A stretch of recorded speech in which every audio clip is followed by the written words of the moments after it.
Donc je passerai au niveau départemental sur cette rentrée. Cette rentrée, d'abord la rentrée scolaire, hein, un mot. Je suis doublement satisfait de cette rentrée scolaire, à la fois sur le plan éducatif, hein, avec cette nouvelle rentrée, cette rénovation de l'école, qui finalement, cette année, a satisfait à peu près toutes les équipes éducatives, à quelques détails près. Hein, je visite l'ensemble des collèges, bien sûr, on trouve toujours quelques ordinateurs qui sont toujours dans un carton parce que l'agent qui était chargé de les déployer est en maladie ou des choses comme ça. Mais sur le plan de l'éducation, les équipes, les enseignants sont là, les contrats aidés qui ont été maintenus, les AVS qui ont été aussi embauchés. Tout ça permet beaucoup de sérénité et une rentrée tout à fait satisfaisante. Double satisfaction, puisque au travers de mes visites, je peux identifier aussi que le Conseil général apporte dans les collèges tous les moyens nécessaires pour accueillir correctement les gamins et surtout assurer donc une bonne scolarité. Il s'agit notamment d'un programme informatique où on a renouvelé l'ensemble des matériels, une réflexion sur les ENT, hein, l'équipement numérique, où on souhaite qu'il y ait un ENT qui couvre l'ensemble du département, parce que les ENT, en fait, étaient très disparates. On trouvait dans certains établissements certains logiciels utilisés par des équipes, utilisés par des enseignants, et où ils ont du mal à se défaire. Et du coup, nous, on a aussi la maintenance à assurer, on a aussi à renouveler les équipements, et quand on a des outils qui sont différents, c'est compliqué. Donc on peut uniformiser le matériel tout en tenant compte de leurs souhaits. C'est-à-dire que notre prestataire de service, là aussi, au niveau du cahier des charges, on essaye de bien apprécier les choses pour que ces ENT conviennent à la fois pour l'enseignement et pour la gestion des établissements.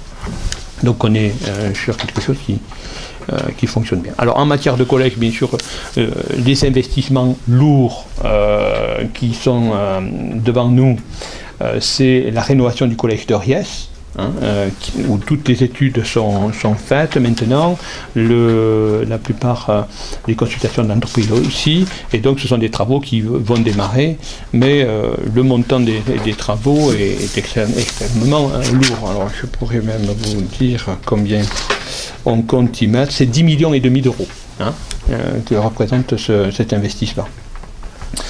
Un deuxième investissement devant nous, c'est concernant le collège Maria Borelli à Digne.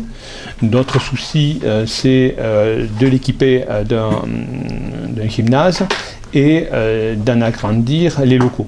Alors pourquoi agrandir Borelli ? On a un effectif extrêmement fort sur Gassendi et bien moindre sur Borelli. On voudrait rééquilibrer ces deux établissements parce que, en fait, quand on voit les statistiques, les meilleures conditions d'accueil des collégiens, c'est quand on a des établissements, en gros, 400-450 élèves.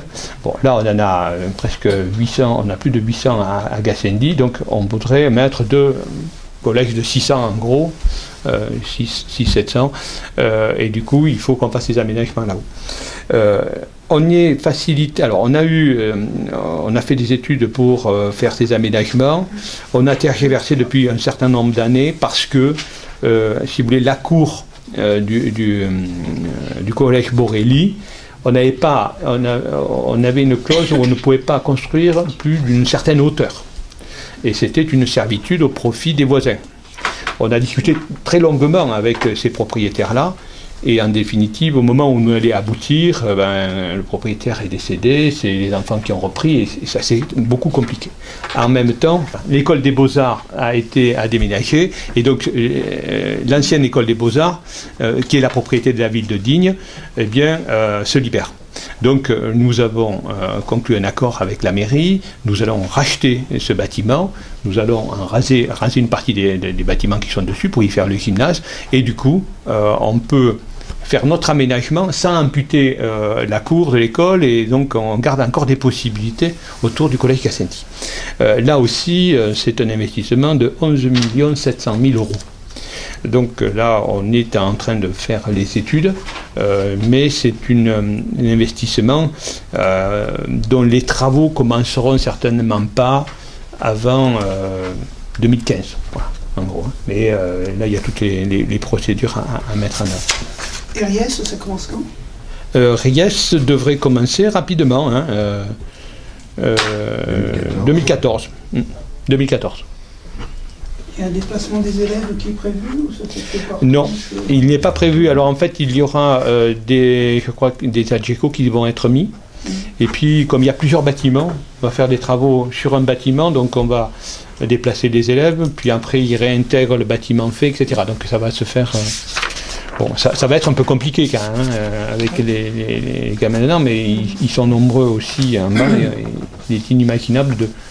Et c'est une rénovation, il n'y a pas de construction, c'est que rénovation. Rénovation, et je crois qu'il y a une partie qui va être surélevée d'un bâtiment. Donc voilà pour la rentrée scolaire et l'aspect investissement collège.